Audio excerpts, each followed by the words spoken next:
Hello everyone, welcome to government exam info. तो स्वागत है आप सभी का आज की वीडियो में। और आज हम बात करने वाले हैं उत्तराखंड एलटी की थर्ड मैराथन क्लास की, जिसमें हम टीचिंग एप्टीट्यूड के काफ़ी सारे इंपॉर्टेंट क्वेश्चन करने वाले हैं। और इसमें बेसिकली जो जो इम्पॉर्टेंट क्वेश्चंस मुझे लगे हैं वो मैंने इंक्लूड किए हैं। इससे पहले जो क्लासेस हैं उसमें भी बहुत सारे जो क्वेश्चंस हैं वो हमने कर लिए हैं। और 30 जून को आपका एग्ज़ाम है, आपको पता है। तो इसी वजह से ये जो क्लासेस है रेगुलरली यहाँ पर आपके लिए अवेलेबल रहेंगी। एंड जो लोग नए जुड़े हैं, फर्स्ट टाइम इस चैनल से जुड़े हैं, चैनल को सब्सक्राइब जरूर कर लें और बेल आइकन को प्रेस कर लें सभी अपडेट्स के लिए। इसके अलावा अगर आप चाहें तो जो भी प्रीवियस ईयर पेपर्स हैं वो आपको प्लेलिस्ट में मिल जाएगा। इसके अलावा मॉक टेस्ट वगैरह जो है वो प्लेलिस्ट में ही मिल जाएंगे आपको, ठीक है। सभी की लिंक डिस्क्रिप्शन में मिल जाएंगी।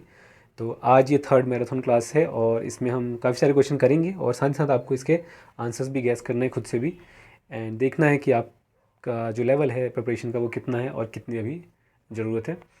तो चलिए बिना किसी देरी के शुरू करते हैं आज का वीडियो और देखते हैं आज के क्वेश्चंस। ये रहा आज का पहला क्वेश्चन। और पहला क्वेश्चन है, genetic psychology revealing the factors which determine personality is are. यानी कि आनुवांशिक मनोविज्ञान व्यक्तित्व को निर्धारित करने वाले कारकों को प्रकट करता है। कौन सा? Intelligence, character, character and intelligence in children, या फिर none of these. So answer क्या होगा इसका? इसका होगा character and intelligence in children. ठीक है। क्वेश्चन क्या था? Genetic psychology revealing the factors which determine the personality. तो करेक्टर एंड इंटेलिजेंस दोनों हो जाएगा इसका आंसर। आपको आंसर्स भी गैस करने हैं साथ ही साथ। नेक्स्ट है हमारा, a harmonious and all round growth and development of human powers of faculty mental and physical comes through which. ठीक है। मानव शक्तियों या क्षमताओं मानसिक और शारीरिक सामंजस्यपूर्ण और सर्वांगीण विकास और विकास के माध्यम से होता है क्या? ठीक है। एक और फिर से बढ़ते हैं सही से। Harmonious and all round growth and development of human powers और faculties mental and physical comes through. ठीक है। ये बताना है आपको, एजुकेशन से, सोसाइटी से, फिजिकल हेल्थ से, या फिर मेंटल हेल्थ से। तो मेनली किससे होगा? ये होगा हमारा एजुकेशन। ठीक। तो बेसिकली इसमें ये था कि जो मानव शक्ति या क्षमताएं या फिर जो मानसिक शारीरिक सामंजस्यपूर्ण और सर्वांगीण विकास है वो किसके माध्यम से आता है? यानी कि जो सर्वांगीण विकास है वो किससे होगा? शिक्षा से। Education is the right answer. Next है हमारा क्वेश्चन नंबर थर्ड। इसमें पूछा गया है कि the process in which and by which the knowledge character and behaviour of the young are saved and moulded is known as what. ठीक है। वह प्रक्रिया जिसके द्वारा युवा के ज्ञान, चरित्र और व्यवहार को आकार और ढाला जाता है उसे कहा जाता है क्या? एजुकेशन, एक्सरसाइज, साइकोलॉजी, या फिर all of the above. So third का आंसर भी क्या हो जाएगा? Option number A. ठीक है। थर्ड क्वेश्चन का आंसर होगा option number A. The process in which and by which the knowledge, character and behaviour of young are shaped and module is known as education. ठीक। इसके बाद देखिए, next है हमारा, रक्त में परिसंचारी कुछ हार्मोन कुछ प्रेरक अवस्थाओं की उत्तेजना में भी महत्वपूर्ण होते हैं। Certain hormones circulating in the blood are also important in the arousal of some motive states. ठीक है। तो वो क्या है? बायोलॉजिकल, सोशल, इकोनॉमिकल, या फिर कॉम्पिटेंस। फोर्थ का राइट आंसर है ऑप्शन नंबर ए। क्या हो गए? बायोलॉजिकल। ठीक है। रक्त में परिसंचारी कुछ हार्मोन कुछ प्रेरक अवस्थाओं की उत्तेजना में महत्वपूर्ण होते हैं। जैविक। ठीक है। तो जैविक आ जाएगा ये। नेक्स्ट है हमारा question number fifth. The automatic physiological mechanism that maintain homeostasis and are supplemented by dash और मोटिवेटेड बिहेवियर। बाय डैश और मोटिवेटेड बिहेवियर। ठीक है। क्या आएगा? इमोशनल, सोशल, कॉन्फ्लिक्ट, या फिर रेगुलेटरी। स्वचालित शारीरिक तंत्र जो होम्योस्टेटिस को बनाए रखते हैं उन्हें डैश या प्रेरित व्यवहार द्वारा पूरा किया जाता है। भावनात्मक, सामाजिक, संघर्ष, या फिर नियामक। इसका जो राइट आंसर होगा वो होगा रेगुलेटरी। ठीक। Physiological mechanism that maintain homeostasis are supplemented by regulatory and और मोटिवेटेड बिहेवियर। ठीक है। रेगुलेटरी और मोटिवेटेड बिहेवियर। नेक्स्ट है हमारा, नेक्स्ट हमारा the national education day is celebrated every year on which date. ठीक है, इसमें से आपको बताना है 2 अक्टूबर 11 नवंबर 30 जनवरी या फिर 31 मार्च। सो राइट आंसर क्या होगा? Option B is the right answer. ठीक है, 11 नवंबर को नेशनल एजुकेशन डे सेलिब्रेट होता है। और बेसिकली अगर हम बात करें तो ये सिंस 2008 से ये हो रहा है, यानी कि 2008 से ये शुरू हुआ था सेलिब्रेट होना। एंड जो हमारे फर्स्ट एजुकेशन मिनिस्टर थे उनके बेसिकली उनके रिस्पेक्ट में ये डे शुरू किया गया था। तो कौन फर्स्ट एजुकेशन मिनिस्टर थे वो कमेंट करके आप बताएंगे। इसका जो राइट आंसर होगा वो 11 नवंबर होगा। नेक्स्ट है हमारा हिंदी को आधिकारिक भाषा घोषित किया गया कब? Hindi was declared official language on which date? Options are 10 सितंबर, 11 सितंबर, 13 सितंबर या फिर 14 सितंबर 49। ठीक है, सब 49 में है। तो कौन सा डेट है बेसिकली ये पूछा गया है। तो 7th का जो आंसर होगा वो होगा डी, 14 सितंबर को ये घोषित किया गया था। हिंदी को आधिकारिक भाषा घोषित किया गया था, वो किया गया था 14 सितंबर को। नेक्स्ट है हमारा kindergarten system lays emphasis on what? Kindergarten प्रणाली किस पर जोर देती है? Options are on understanding the psychology of children, B है on physical training of the sense organs, C है on observation of the natural events, D है on the skill of reading and writing. So इसका right answer क्या है आपको बताना है। So right answer होगा on understanding the psychology of children. ठीक है, किंडरगार्टन प्रणाली किस पर जोर देती है? बच्चों के मनोविज्ञान को समझने पर। A is the right answer. Question 8th का आंसर होगा ए। इसके बाद देखिए नेक्स्ट क्वेश्चन है डॉक्टर मारिया मोंटेसरी का जन्म इटली में हुआ कब हुआ? बेसिकली ये पूछा है इटली में कब हुआ था। डॉक्टर बेसिकली ये पूछा है कि जन्म कब हुआ था, ये बताइए आप। Doctor Maria Montessori born in Italy in which year? कौन से साल में हुआ था? Correct answer is option number B, 1870 में इनका जन्म हुआ था। ठीक, इसके बाद है नेक्स्ट हमारा है Navodaya school has been establish to for what? ठीक है, नवोदय विद्यालयों की स्थापना निम्नलिखित के लिए की गई, किसके लिए किया गया बेसिकली पूछा है। 10th क्वेश्चन है आपका to provide education good education in rural areas, increase number of schools in rural areas, complete Sarva Shiksha Abhiyan इनकी SS, या फिर check wastage of education in rural areas. Options are ग्रामीण क्षेत्रों में अच्छी शिक्षा प्रदान करने के लिए, ग्रामीण क्षेत्रों में स्कूलों की संख्या बढ़ाने के लिए, सर्व शिक्षा अभियान को पूरा करना, या फिर ग्रामीण क्षेत्रों में शिक्षा की बर्बादी को रोकना। तो 10th क्वेश्चन का जो राइट आंसर होगा वो होगा ग्रामीण क्षेत्रों में अच्छी शिक्षा प्रदान करना। ठीक है, ये इसका बेसिकली जो है मोटिव था इस्टेब्लिशमेंट का। इसके बाद नेक्स्ट क्वेश्चन है हमारा निम्नलिखित में से किस शिक्षा समिति या फिर शिक्षा आयोग ने सबसे पहले अपव्यय और गतिरोध की समस्या को रोकने की सिफारिश की? Which of the following education committee और education commission recommended first to stop the problem of wastage and stagnation?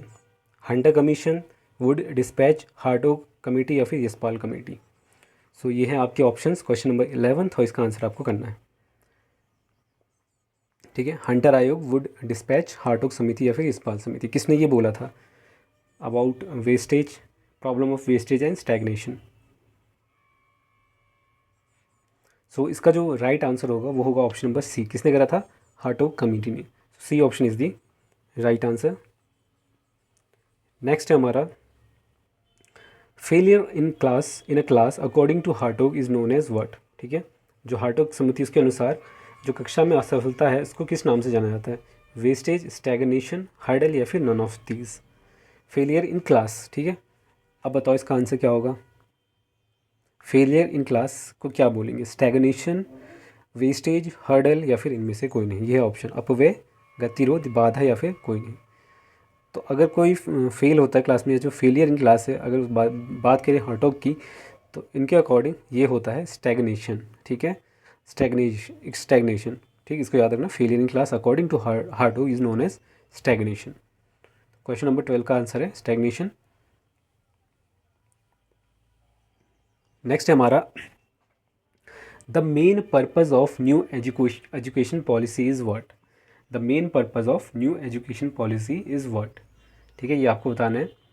Options are to provide equal opportunity to education to all, to link education with employment, C है to improve the whole education system, to spiritualize the education system. जो ये new education policy है उसका main purpose क्या है, basically ये पूछा गया। और ऐसे क्वेश्चन आ भी सकते हैं न्यू एजुकेशन पॉलिसी से। सो नई शिक्षा नीति का मुख्य उद्देश्य है क्या? Question number 13। सो जो 13 का राइट आंसर होगा वो सिंपल, इसका आंसर क्या होगा? To improve the whole education system, है ना। तो मेन अगर हम बात करें एक पर्पज़ की, तो संपूर्ण शिक्षा प्रणाली में सुधार करना, ये इसका एक मुख्य उद्देश्य है। ठीक, इसके अलावा नेक्स्ट क्वेश्चन देखते हैं अब। नेक्स्ट देखिए, who was the president of the first education commission established by Indian government after freedom? ठीक है, स्वतंत्रता के बाद भारतीय सरकार द्वारा स्थापित प्रथम शिक्षा आयोग के अध्यक्ष कौन थे? ये आपको बताना है। Options are doctor Radhakrishnan, doctor Zakir Hussain, doctor DS Kothari या फिर श्री मुदायलिर। कौन थे इसमें से आपको बताना है। ऑप्शंस यहाँ पर दिख रहे हैं आपको।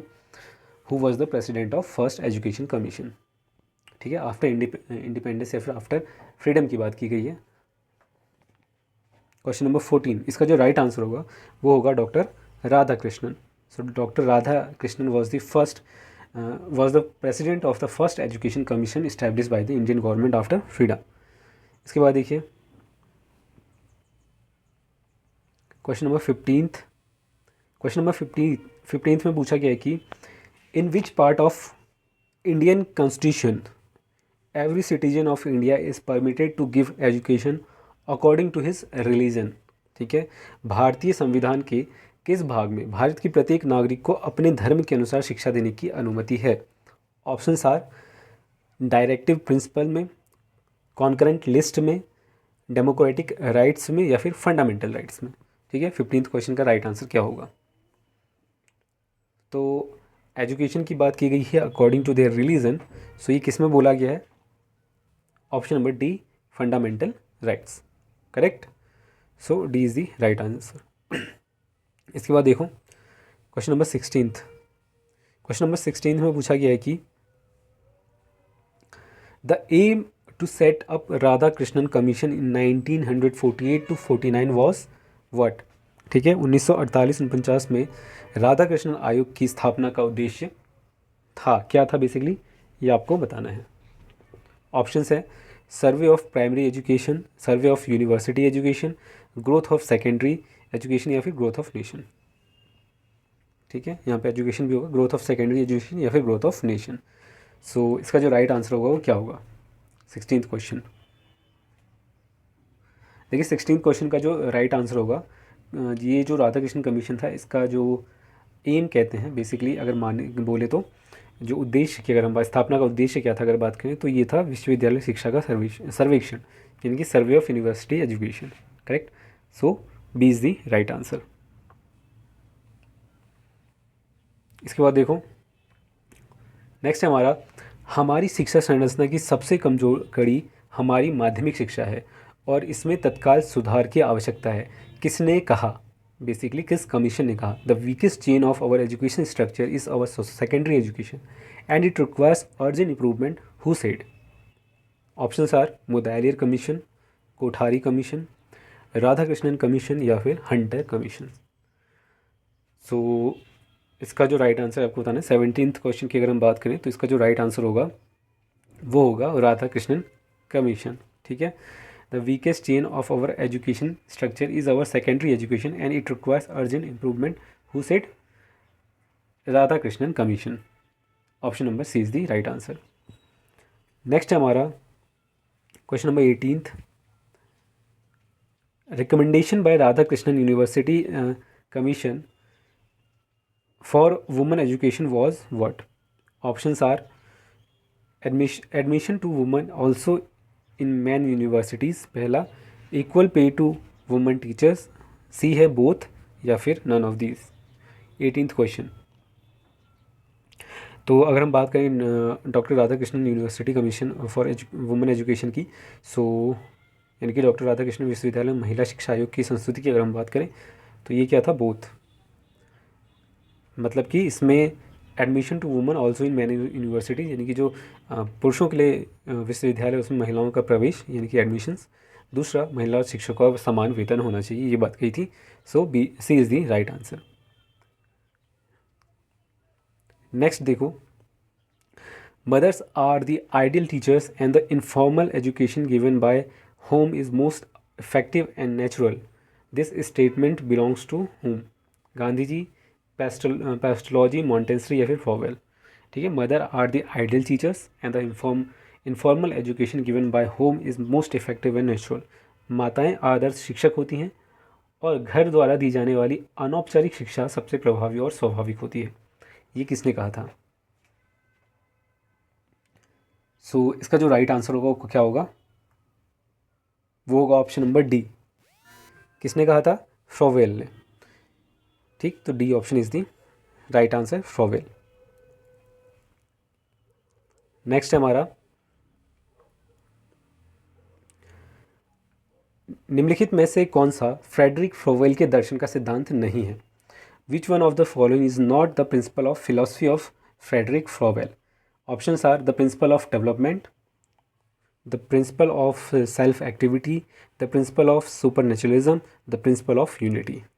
ठीक है, निम्नलिखित में से कौन सा फ्रेडरिक फ्रोवेल के दर्शन का सिद्धांत नहीं है? विकास का सिद्धांत, स्वयं सक्रियता का सिद्धांत, अलौकिकता का सिद्धांत या फिर एकता का सिद्धांत। सो 20th क्वेश्चन का जो राइट आंसर होगा क्या होगा? नहीं है बोला गया तो राइट आंसर होगा इसका ऑप्शन नंबर सी, अलौकिकता का सिद्धांत, यानी कि the principle of supernaturalism. ठीक, so C is the right answer. Which one of the following is not the principle of philosophy of Friedrich Froebel is option number C.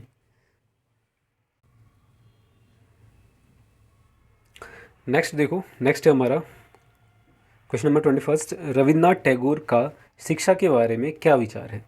Rabindranath Tagore views for education is what? Options are education for perfectness, पूर्णता के लिए शिक्षा, education for making the man, मनुष्य निर्माण के लिए शिक्षा, education for all, सभी के लिए शिक्षा, या फिर both A and B. So 21st question का आंसर आपको करना है और इसमें पूछा गया कि रविन्द्रनाथ टैगोर का व्यू क्या है एजुकेशन के रिगार्डिंग इन चारों में से। सो 21st का अगर हम बात करें तो इसका जो आंसर होगा वो होगा ऑप्शन नंबर डी। इसका मतलब है कि education for perfectness and education for the man making, for making the man, ठीक है, या फिर मैन मेकिंग जो भी है। तो education for perfectness and education for making the man both are right, यानी कि option D is the right answer, both A and B is true as per the Rabindranath Tagore view. ठीक, नेक्स्ट देखते हैं question number 22। इसमें पूछा गया है कि संवैधानिक प्रावधानों के संबंध में शिक्षा किसका विषय है? ठीक है, संवैधानिक प्रावधानों के संबंध में शिक्षा किसका विषय है? राज्य सूची का, समवर्ती सूची का, संघ सूची का, या फिर केंद्रीय सूची का? So with respect to the constitution provisions education is the subject of state, content, union या फिर सेंट्रलिस्ट। तो ये किससे रिलेटेड है? ये है हमारा कॉन्करेंट लिस्ट से, यानी कि option B is the right answer, समवर्ती सूची। So B is the right answer. अब नेक्स्ट क्वेश्चन देखो, by which article of Indian constitution the word untouchability has been abolished? ठीक है, भारतीय संविधान के किस अनुच्छेद द्वारा अस्पृश्यता शब्द को समाप्त कर दिया गया? ठीक है, अस्पृश्यता, ठीक है, यानी कि अनटचेबिलिटी को एबॉलिश कर दिया गया, यानी कि हटा दिया गया बेसिकली। कौन से आर्टिकल के अंडर? ऑप्शंस आर आर्टिकल 46, 17, 25 या फिर 16। ठीक है, अनुच्छेद 46, 17, 15, 25 और 16। तो इसका जो राइट आंसर होगा वो होगा ऑप्शन नंबर बी, यानी कि अनुच्छेद 17 के अकॉर्डिंग ये जो अनटचेबिलिटी की वर्ड है उसको एबॉलिश कर दिया गया बेसिकली। तो B is the right answer, article 17। नेक्स्ट है हमारा child centred education government emphasis first time by किसके द्वारा हुआ था ये, इस पर एम्फसाइज किसने करा था? यानी कि बाल केंद्रित शिक्षा पर सरकार द्वारा पहली बार जोर दिया गया अंडर NEP 1986 में, मुदायल आयोग में, कोठारी आयोग की तरफ से, या फिर राधाकृष्णन आयोग की? चाइल्ड सेंटर्ड एजुकेशन की बात की गई है। 24th question. तो ये जो किया था वो किसने किया था? मुदालियर कमीशन ने। ठीक, तो B option is the right answer. Next हमारा 3 elements are urgent for character development. ठीक है, 3 elements are urgent for character development. कौन कौन से? Discipline, secularism and moral education was the view of which education commission. ठीक है, चरित्र विकास के लिए 3 तत्व जरूरी हैं: अनुशासन, धर्मनिरपेक्षता और नैतिकता। शिक्षा यानी कि नैतिकता की शिक्षा किस शिक्षा आयोग का ये विचार था? बेसिकली ये पूछा यहाँ पर। Options are Hunter commission, education commission, Mudaliar commission, या फिर यूनिवर्सिटी एजुकेशन कमीशन, विश्वविद्यालय शिक्षा आयोग। ये 4 ऑप्शन है और उसके बाद आपको बताना है कि 3 element are urgent for character development, discipline, secularism and moral education. ये किसने कहा था? किसका व्यू था बेसिकली? विच एजुकेशन कमीशन का? सो इसका जो राइट आंसर होगा वो होगा ऑप्शन नंबर सी। किसने कहा था ये? मुदालियर कमीशन ने, यानी कि मुदालियर आयोग ने। तो C is the right answer. Next देखते हैं। नेक्स्ट हमारा which commission was is known as secondary education commission also. ठीक है, किस आयोग को माध्यमिक शिक्षा आयोग के रूप में जाना जाता है? ऑप्शन आर राधाकृष्णन आयोग, कोठारी आयोग, सार्जेंट आयोग, या फिर मुदालियर आयोग। ठीक है, ये 4 ऑप्शन है। अब इसका आंसर करो। Which commission was is known as secondary education commission. So इसका जो राइट आंसर होगा वो होगा ऑप्शन नंबर डी। अगेन इसका जो राइट आंसर होगा वो होगा डी, यानी कि Mudaliar commission is the right answer. ठीक है, इसको याद रखना। सेकेंडरी एजुकेशन कमीशन का also known as Mudaliar commission, या फिर इसका उल्टा, Mudaliar commission is also known as secondary education commission, यानी कि माध्यमिक शिक्षा आयोग। ठीक, तो अगर ऐसा कुछ बन जाता है क्वेश्चन तो इसको याद रखना। ठीक है, अदर नेम जो है। नेक्स्ट देखते हैं। नेक्स्ट हमारा मानव संसाधन विकास मंत्रालय की स्थापना कब हुई? Ministry of human resource development was establish on which year and which date? Options are 26 अक्टूबर 1985, 26 सितंबर 1985, सॉरी 16 सितंबर 1985, फिर 26 सितंबर 1985, या फिर 10 सितंबर 1986। तो ministry of human resource development was established on which year and date? Question number 27। इसका जो राइट आंसर होगा आपको बताना है, and the right answer is September 26। ठीक है, इसका मतलब कौन सा राइट आंसर हो गया? Option number C is the right answer. September 26, 1985 में ये इस्टेब्लिश हुआ था। नेक्स्ट है हमारा article of Indian constitution related to right to free and compulsory education to children from 6 to 14 year of age is कौन सा है? बेसिकली कौन सा अनुच्छेद में? Is article 46, article 16, article 4S, या फिर आर्टिकल 21? सो ये किस में है? 28th question. राइट आंसर क्या होगा? आर्टिकल 21 में, यानी कि अनुच्छेद 21 में। इसके बाद देखिए नेक्स्ट है हमारा धार्मिक शिक्षा से संबंधित भारतीय संविधान का उद्देश्य अनुच्छेद है। मतलब ये जो रिलीजियस एजुकेशन की बात की गई है वो इंडियन कॉन्स्टिट्यूशन में कौन से आर्टिकल से रिलेटेड है, या फिर किस आर्टिकल में है ये? ठीक है, article of Indian constitution related to religious education is article 28, article 14(9), article 15, या फिर all of the above? So 29th क्वेश्चन की अगर हम बात करें तो ये जो मेंशन है या फिर ये जो रखा गया है वो अनुच्छेद 28 में रखा गया है, यानी कि आर्टिकल 28 में। ठीक है, religious education article 28 Indian constitution के आर्टिकल 28 से रिलेटेड है ये। नेक्स्ट है हमारा according to which constitution provision all minorities whether based on religion और language have the right to establish and administer educational institution of their choice. ठीक है, किस संवैधानिक प्रावधान के अनुसार सभी अल्पसंख्यकों को, चाहे वे धर्म या भाषा पर आधारित हो, ठीक है, जो भी माइनॉरिटीज़ हैं, चाहे वो रिलीजन पर हो या फिर लैंग्वेज बेस्ड हो, अपनी पसंद के शैक्षणिक संस्थान स्थापित करने और उनका प्रशासन करने का अधिकार है उन्हें, ठीक है। ये किस आर्टिकल में रखा गया है अगेन, ठीक है। 30th क्वेश्चन, 30th क्वेश्चन की अगर बात करें तो उसका जो राइट होगा आंसर होगा वो होगा आर्टिकल 30 में, ठीक। According to which constitutional provision, according to article 30, all minorities whether based on religion or language have the right to establish and administer educational institution of their choice, ठीक है। उनके choice का वो शैक्षिक संस्थान स्थापित भी कर सकते हैं, उसका एडमिनिस्ट्रेशन भी कर सकते हैं, ठीक है, प्रशासन कर सकते हैं उस पर उसका। तो ये आर्टिकल 30 में मेंशन है। इसके बाद देखिए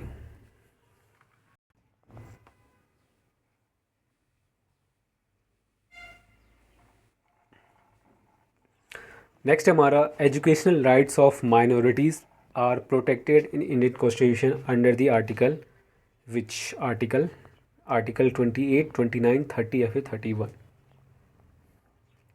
तो इसका भी जो राइट आंसर होगा वो क्या होगा, भारतीय संविधान में अल्पसंख्यकों के शैक्षिक अधिकारों को किस अनुच्छेद के तहत प्रोटेक्ट किया गया है, फिर संरक्षित किया गया है, आर्टिकल 28, 29, 30 या फिर 31। तो इसका जो राइट आंसर होगा वो होगा ऑप्शन नंबर सी। इसको भी आर्टिकल 30 में ही रखा गया है। So C is the right answer, option number C is the right answer. Next हमारा who among the following was the main proponent of the kindergarten system of education, निम्नलिखित में से कौन किंडरगार्टन शिक्षा प्रणाली का मुख्य प्रस्तावक था, फ्रॉवेल, रूसो, मारिया मॉन्टेसरी या फिर जॉन डुई। 32nd क्वेश्चन है, तो इसका आंसर आपने गेस कर ही लिया होगा।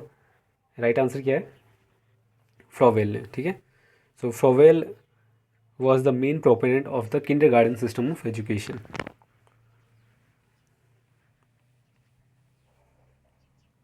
नेक्स्ट हमारा किंडरगार्टन स्कूल सबसे पहले कहाँ स्थापित किए गए, where kindergarten schools were first established.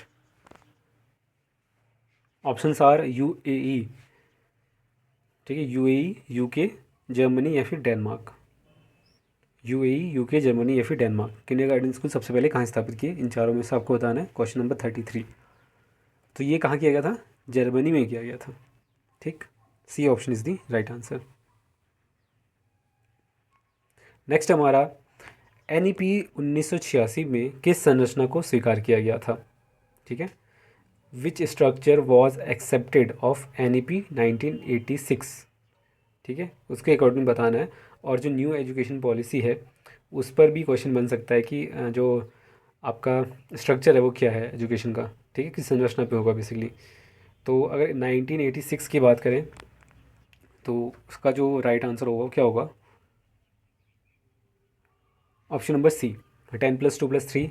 ये अभी आपको पता ही होगा कि ये 10+2 जो चलता आ रहा है वो 1986 के बाद से, ठीक है। तो ये जो एक्सेप्टेड स्ट्रक्चर है वो NEP 1986 के अकॉर्डिंग है, 10+2+3, ठीक, 10th, 12th एंड फिर ग्रेजुएशन।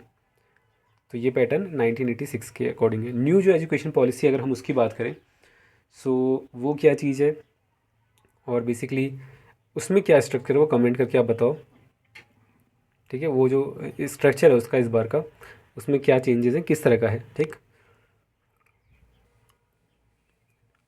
नेक्स्ट हमारा उच्च प्राथमिक स्तर पर ब्लैक बोर्ड का संचालन कब शुरू हुआ था, blackboard operation at upper primary level was started in which year.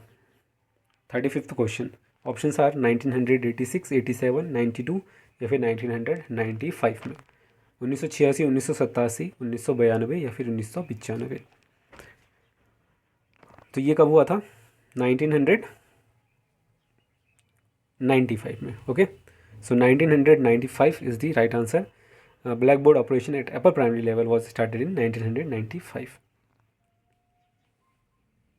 Next हमारा the main responsibility of school management lies on whom, ठीक है, किस पर ये लाई करता है, स्कूल प्रबंधन की मुख्य जिम्मेदारी होती है किसकी बेसिकली, ठीक है।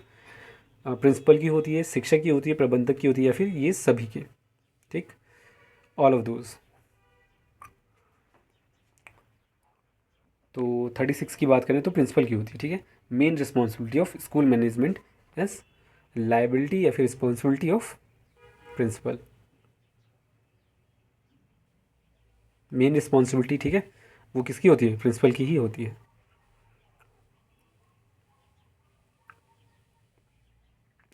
नेक्स्ट हमारा 37वां क्वेश्चन, इसमें पूछा गया है कि the main responsibility of district education officer is what.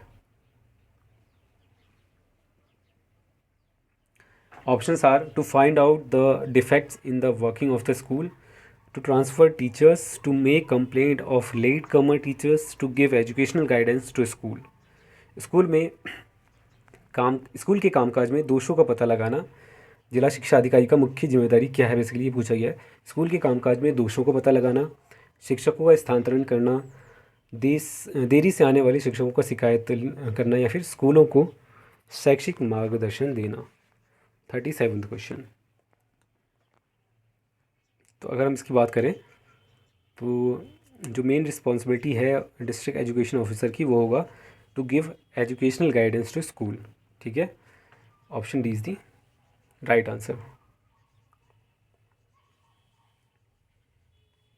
Next है हमारा, who should have the right to take decision in school, यानी कि स्कूल में निर्णय लेने का अधिकार किसे होना चाहिए। क्या होगा इसका राइट आंसर, केवल प्रिंसिपल को, केवल टीचर्स को, केवल छात्रों को, या फिर सभी को। Who should have the right to take decisions in school.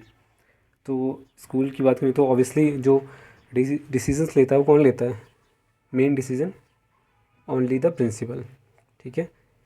Students नहीं ले सकते हैं कोई डिसीजन, ना ही टीचर्स। सो 38 का राइट आंसर क्या हो गया, ओनली द प्रिंसिपल। नेक्स्ट है हमारा, माध्यमिक शिक्षा आयोग के अध्यक्ष कौन थे। Who was the chairman of the secondary education commission, Daulat Singh, या फिर doctor A L Mudaliar, Yashpal, या फिर नन ऑफ दीज।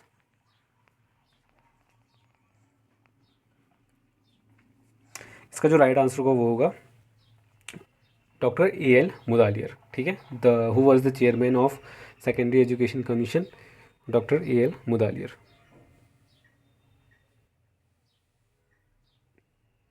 नेक्स्ट है हमारा, माध्यमिक स्तर पर एक अलग विषय के रूप में सामाजिक अध्ययन पढ़ाने की संस्तुति किसने की थी, ठीक है। Teaching of social studies as a separate subject at secondary level was recommended by whom. Sargent committee commission, Mudaliar commission, Kothari commission, या फिर NEP 1986।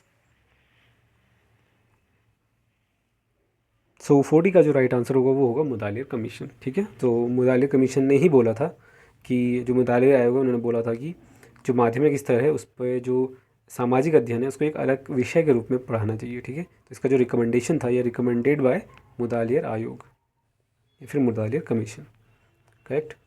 चलिए आगे बढ़ते हैं, अगला क्वेश्चन देखते हैं।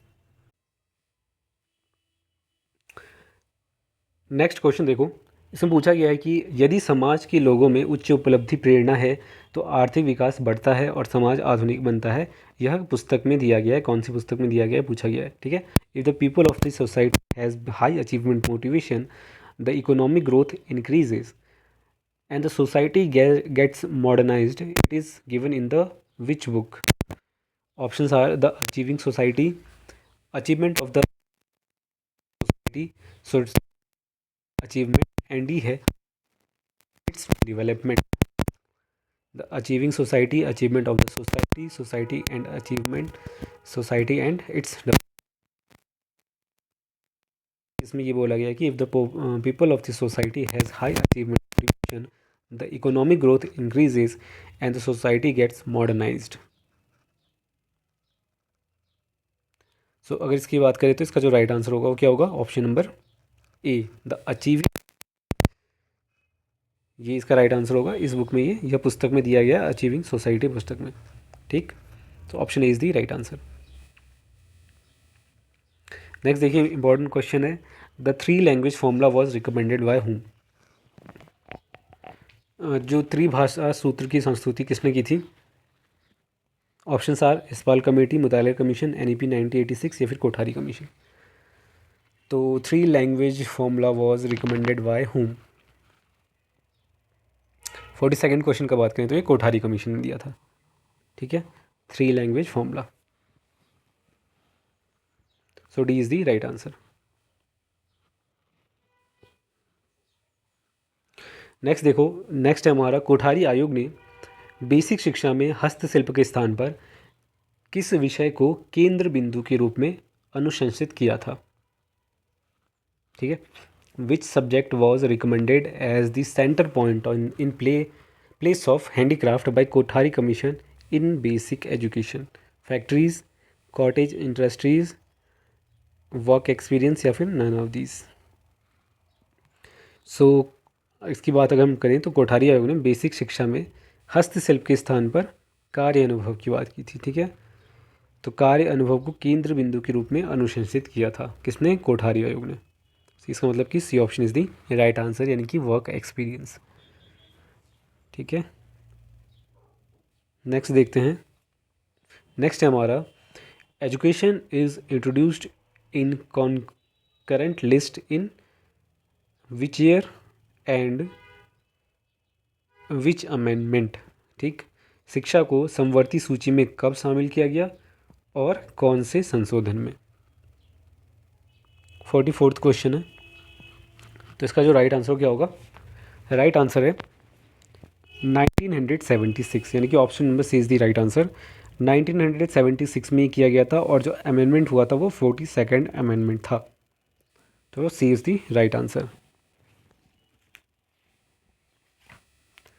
आगे बढ़ते हैं, अगला क्वेश्चन देखते हैं। 45th क्वेश्चन है, इसमें पूछा गया है कि the amended article 45 of our constitution directs the state to promote what? ठीक है, हमारे संविधान का संशोधित अनुच्छेद 45 राज्य को निम्नलिखित को बढ़ावा देने का निर्देश देता है। प्री स्कूल एजुकेशन, प्राथमिक स्कूल शिक्षा या फिर प्रारंभिक शिक्षा या फिर अनौपचारिक शिक्षा। तो इसका जो राइट आंसर होगा क्या होगा? Pre school education. किस पर ये बात करता है? Pre school education. इसका मतलब option is the right answer. इसके बाद देखिए, नेक्स्ट है हमारा, which article of Indian constitution permits Indian states to promote educational interest of Indian schedule caste, schedule tribes and backward communities?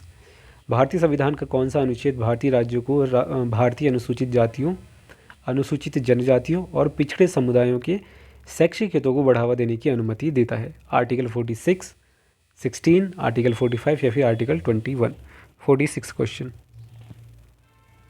सो 46 का जो राइट आंसर होगा वो क्या होगा? 46 क्वेश्चन का राइट आंसर है अनुच्छेद 46।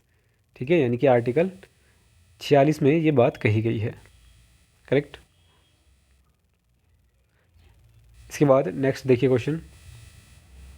नेक्स्ट है हमारा, संविधान का कौन सा अनुच्छेद मातृभाषा की घोषणा करता है? Which article of constitution proclaims mother tongue? Options are 345B, 350A, 355A या फिर 360। ठीक है, ये आपको बताना है। ये 4 ऑप्शन है। Which article of Indian constitution proclaims mother tongue? 47th question. Right answer क्या होगा इसका?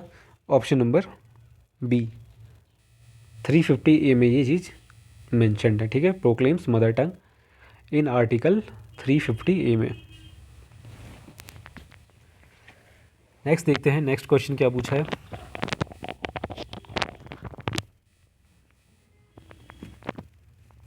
नेक्स्ट है हमारा,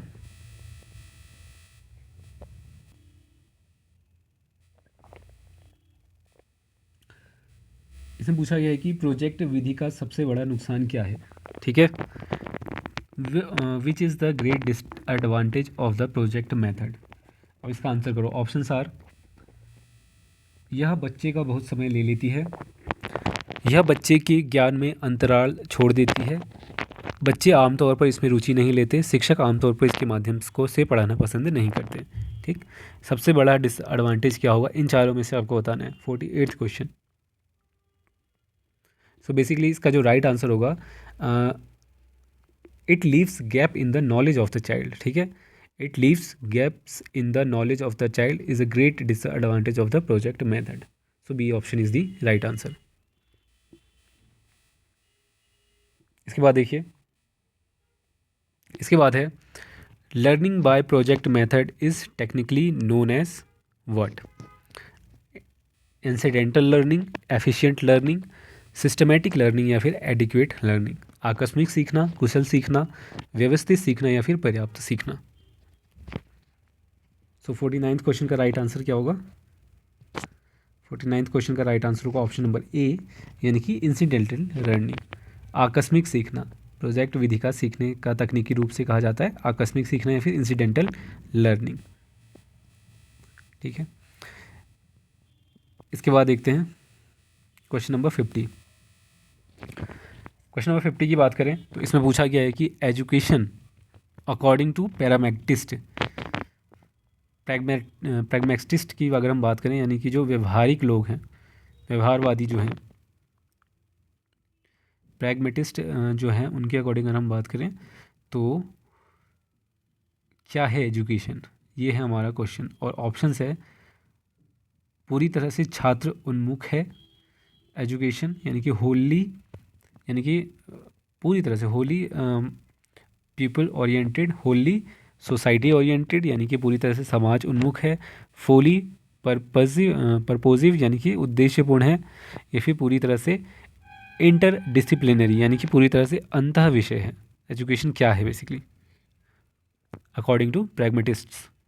तो इसकी बात अगर हम करें 50 क्वेश्चन की, तो इसका जो राइट आंसर होगा वो होगा पूरी तरह से उद्देश्यपूर्ण। ठीक है, C is the right answer. Next देखो, अगला क्वेश्चन है, नेक्स्ट हमारा, who among the following is not a follower of pragmatic philosophy, William James, Pestalozzi, John Dewey या फिर किल पैट्रिक। निम्नलिखित में से कौन व्यवहारिक दर्शन का अनुयायी नहीं है? राइट आंसर है पेस्टोलॉजी। कौन नहीं है? Pestalozzi. So B option is the right answer.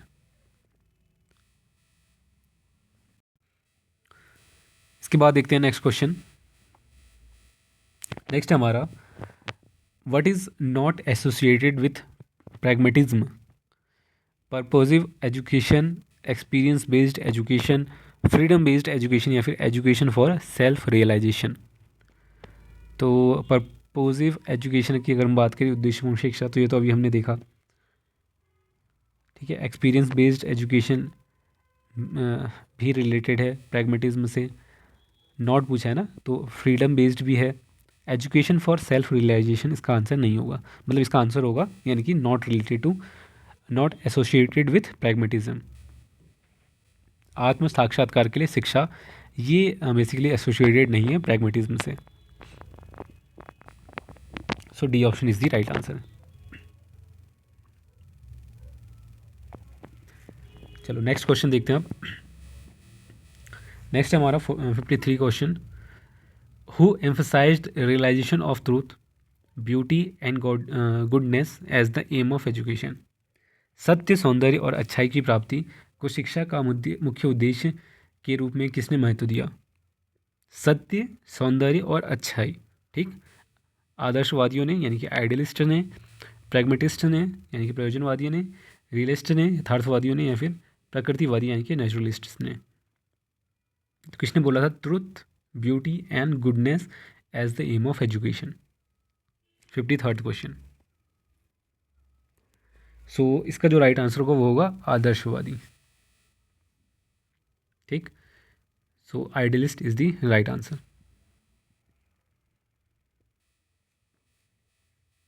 Next हमारा, प्रयोजनवाद के दर्शन के अनुसार सत्य के बारे में कौन सा कथन सही नहीं है? Which statement about the truth is not correct according to the philosophy of pragmatism? It is made by man, it is ever changing, it is eternal, it is what emerges to be true in actual practice. यह मनुष्य द्वारा बनाया गया है, यह हमेशा बदलता रहता है, यह शाश्वत है, यह वह है जो वास्तविक व्यवहार में सत्य के रूप में जाना जाता है। 54th क्वेश्चन, इसका जो राइट आंसर होगा वो क्या होगा? Option number C, it is eternal, यह शाश्वत है। Which statement about truth is not correct according to the philosophy of pragmatism, यानी कि यह शाश्वत है, इट इज़ इटर्नल।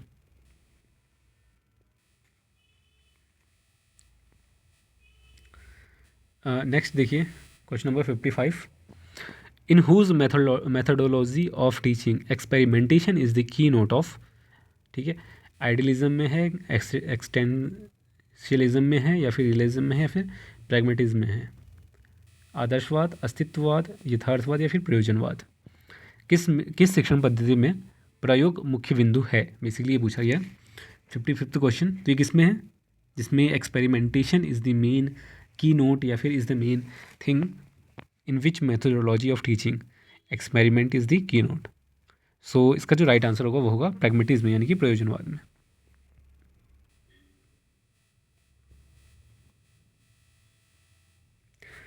नेक्स्ट देखिए, प्रगतिशील शिक्षा शब्द किससे संबंधित है? Progressive education is related to which? Realism, pragmatism, idealism या फिर एग्जिस्टेंशियलिज्म? यथार्थवाद, व्यवहारिकता, आदर्शवाद या फिर अस्तित्ववाद? 56th क्वेश्चन, राइट आंसर क्या होगा?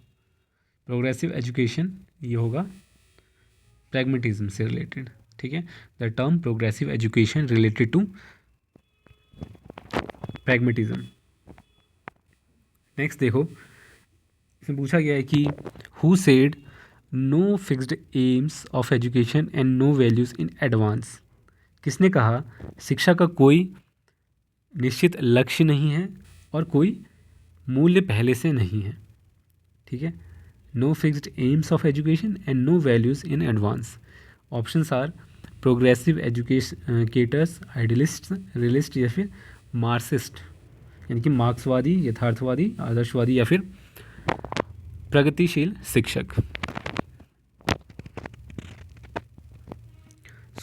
ये किसने कहा था? ये कहा था प्रोग्रेसिव एजुकेटर्स ने। No fixed aim of education and no values in advance, option is the right answer. Next हमारा, which school believes that all knowledge comes through the senses? कौन सा स्कूल मानता है कि ज्ञान इंद्रियों से के माध्यम से आता है, ठीक है। ये जो नॉलेज है वो इंद्रियों से आता है। ये कौन सा स्कूल बिलीव करता है? बेसिकली आइडियलिज्म में ये है, या फिर सेंस रियलिज्म, पैरामैग्नेटिज्म या फिर एग्जिस्टेंशियलिज्म? अस्तित्ववाद, व्यावहारिकता, इंद्रिय, यथार्थवाद या फिर आदर्शवाद? ठीक है, ये ऑप्शन है एग्जिस्टेंशियलिज्म, प्रैग्मेटिज्म, सेंस रियलिज्म या फिर आइडियलिज्म। इसका जो राइट आंसर होगा 59th क्वेश्चन का वो होगा option number B, sense realism, ठीक है।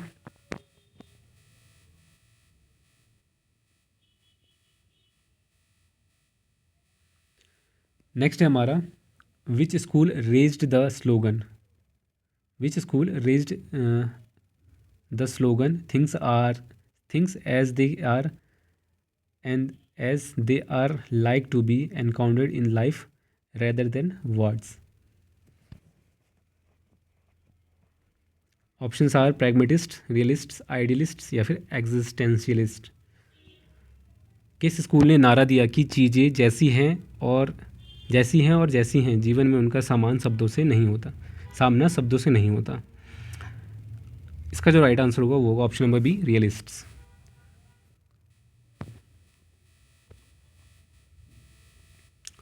नेक्स्ट हमारा, as Huxley pleaded for the introduction of a complete and thorough scientific culture into schools he claim to be what? जैसा कि हक्सले ने स्कूलों में एक पूर्ण और गहन वैज्ञानिक संस्कृति की शुरुआत की वकालत की, उनके बारे में कहा जाता है कि वे एक आदर्शवादी थे, एक यथार्थवादी थे, एक व्यवहारवादी थे या फिर एक प्रकृतिवादी थे? तो वो क्या थे बेसिकली, आइडियलिस्ट, रियलिस्ट, प्रैग्मेटिस्ट या फिर नेचुरलिस्ट। तो इसका राइट आंसर होगा रियलिस्ट। क्या, एक पूर्ण गहन और वैज्ञानिक संस्कृति की शुरुआत की वकालत की उनके बारे में कहा जाता है कि वो एक रियलिस्ट थे। तो दोस्तों ये थे आज की मैराथन क्लास के क्वेश्चन। आई होप आपने सभी क्वेश्चन अटैम्प्ट करे होंगे और सभी क्वेश्चन को देखा होगा किस तरह के क्वेश्चन आ सकते हैं आपके। एंड बेसिकली इसमें जो भी क्वेश्चन थे सभी इम्पॉर्टेंट ही हैं और इससे आपको आई होप थोड़ा बहुत बेनिफिट मिला होगा, ठीक है। और बाकी की जो आपकी खुद की प्रिपरेशन चल रही है वो तो आप कर ही रहे होंगे। तो ये थे आज के कुछ इंपॉर्टेंट क्वेश्चन। अराउंड हमने 60 क्वेश्चन आज देखे और सभी इंपॉर्टेंट ही थे। और कमेंट करके आप बताएं कि आपको और किस तरह की वीडियोस चाहिए और आज के वीडियो कैसा लगा आपको, ये आप बता सकते हैं। और हाँ, एक और चीज़, मान लो आप किसी क्वेश्चन में कन्फ्यूजन है, आपको आंसर लग रहा है कि ये गलत बताया गया है, तो हो सकता है कि समटाइम्स बहुत सारे क्वेश्चन के आंसर बताने में ऊपर नीचे होने की वजह से गलत हो सकता है, ठीक है। तो कोशिश तो की जाती है कि सभी एक्यूरेट रहें, लेकिन अगर बाई चांस आपको ऐसा कुछ लगता है तो आपको क्या करना है, आपको क्वेश्चन नंबर मेंशन करके आपका एक्सप्लेनेशन देना है और साथ ही साथ आपको ये मेंशन करना है कि आपने कौन से सोर्स से ये चीज़ पढ़ी है जिसके अकॉर्डिंग आप बोल रहे हैं कि ये गलत है, ठीक है। ताकि मैं खुद से एक बार इसको वेरीफाई कर लूँ और उसके बाद में कमेंट मिल करके आंसर्स को मेंशन कर दूँ अगर कुछ गलत होता है तो, ठीक। ये सबसे बेस्ट तरीका है क्योंकि बहुत सारे क्वेश्चन जब करवाते हैं तो इस तरह से थोड़ा बहुत जो गलतियाँ वो होने के चांसेस रहते हैं। तो ये आपका काम है कि आप एक बार क्रॉस चेक करें, डबल चेक करें पहले कमेंट करने से पहले। उसके बाद जब चेक कर लेते हैं तो आप कमेंट करें, उसको ज़रूर क्लियर किया जाएगा और उसको सही करा जाएगा, ठीक है।